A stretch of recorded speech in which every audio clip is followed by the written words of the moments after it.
சொல்ல நம்ம எல்லாருமே கடமைப்பட்டிருக்கோம். கர்த்தர் இத்தனை நாட்களாய் இந்த வருடம் முழுவதுமாக எந்த ஒரு பலவீனமும் நமக்கு வந்தாலும் கர்த்தர் நம்மளை பாதுகாத்து இம்மட்டுமாய் நம்மளை வழிநடத்தி வந்தாரு. சேனம்மா சொன்னது போல நான் இன்னைக்கு போல நினைச்சிட்டே இருந்தேன், கர்த்தர் நமக்கு ஒரு நல்ல ஆவிக்குரிய தகப்பனை கர்த்தர் தந்திருக்கிறாரு. ஏன்னு பார்த்தீங்கன்னா, நம்ம எப்பப்பெல்லாம் சோர்ந்து போறோமோ, நீங்க உங்களுக்கு தெரியுமான்னு எனக்கு தெரியல, நைட்டெல்லாம் பார்த்தீங்கன்னா எங்கள் அப்பா தூங்கவே மாட்டார். முட்டி போட்டு ஒவ்வொருத்தருக்காகவும் ஸ்தோத்திரம் ஸ்தோத்திரம் ஸ்தோத்திரம் ஸ்தோத்திரம்னு அந்த எனக்கு ஒரு வாட்டி பார்க்கும்போது ஒரு பொறாமை இருக்கும். அவருக்கு பலவீனமாக இருக்கும். நைட்டெல்லாம் தூங்க மாட்டார்.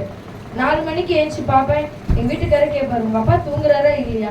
4 மணிக்கு எழுந்துச்சு பார்த்தா கூட முட்டி போட்டுக்கினே அப்படியே ஸ்தோத்திரம் ஸ்தோத்திரம் ஸ்தோத்திரம் ஸ்தோத்திரம் அந்த ப்ரேயர் அவர் பண்ணிக்கிட்டே இருப்பார்.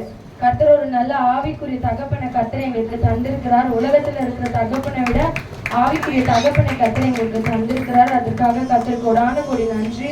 தொடர்ந்து சபை மக்கள் எல்லாரும் கர்த்தர் பாதுகாத்தாரு. அது கர்த்தருக்கு கொடான கொடி நன்றி. பிள்ளைகளை கர்த்தர் பாதுகாத்தாரு. அடுத்த வருடத்துல நீங்க என்னென்னலாம் கேட்குறீங்களோ கர்த்தர் தந்து உங்களை வழிநடத்த போறாரு. நம்ம இன்னைக்கு நம்ம தேங்க்ஸ் சொல்லலைன்னா அடுத்த வருஷம் ஆண்டவர் செய்ய மாட்டாரு. யாருக்கெல்லாம் நன்மை செஞ்சிருக்காரோ அதுக்கு நம்ம எல்லாருமே தேங்க்ஸ் சொல்லணும். தொடர்ந்து எங்க அம்மாவுக்கும் ஒரு பெரிய நன்றி.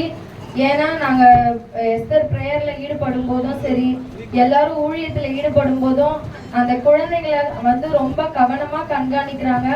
அதற்காக கர்த்தர் அவங்களுக்கு இன்னும் கிருபையை தரணும், இன்னும் பலனை தரணும்.